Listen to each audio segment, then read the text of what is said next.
एक रहाए टूटी दुआओं का घर, टूटे डहाओं का घर, पहाड़ के नीचे एक छोटा सा घर था, मगर इस घर में सुकून नहीं था। क्यों? क्योंकि इस घर में रहता था फैजान, एक ऐसा लड़का जो हर अच्छी बात को मजाक समझता था। मां कहती, बेटा, अल्लाह देख रहा है, किसी का दिल मत दुखाओ।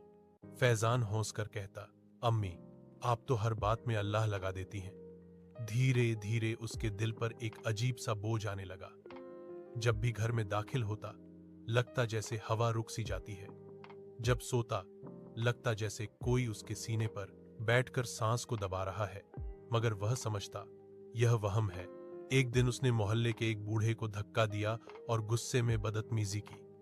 बूढ़ा चुप होकर सिर्फ इतना बोला, बेटा, इंसान की बदजुबानी उसकी तकदीर का दरवाजा तोड़ देती है।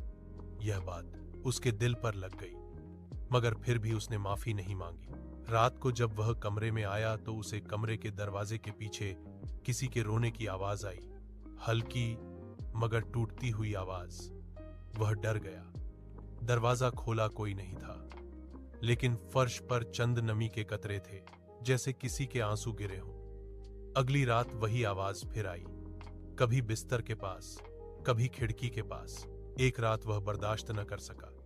वह चीख कर बोला, कौन है? सामने आओ। आवाज एकदम बंद हो गई और फिर हल्की सी आह सुनाई दी, ऐसी आह जो इंसान की नहीं लगती। वह बाहर भागा, मां के पास गया। मां ने उसे पकड़ा और कहा, फैजान, तुम्हारी किसी की दिल आजारी, किसी की बद्दुआ, किसी की टूटी दुआ घर के अंदर आ चुकी है। जिस घर से नेकी निकल जाए वहां डर रहने लगता है। वह जार जार रो पड़ा, मां के कदमों में गिरा, हाथ जोड़कर कहा, अम्मी, मैं बदल जाऊंगा, बस मुझे इस डर से निकाल दो। मां ने सर पर हाथ रखा और नरम आवाज में कहा, जब मां माफ कर देती है तो अल्लाह भी घर से डर निकाल देता है। बेटा, दिल मत तोड़ो, दुआ टूट जाए तो वो घर खाली नहीं रहता। उसी रात आवाजें खत्म हो गईं, क्योंकि फैजान ने अपनी जिंदगी बदल दी थी। सब इंसान जब दिल तोड़ता है तो घर से बरकत चली जाती है, और जब दिल जोड़ता है दुआ लौट आती है। पैगाम लाइक, शेयर, फॉलो।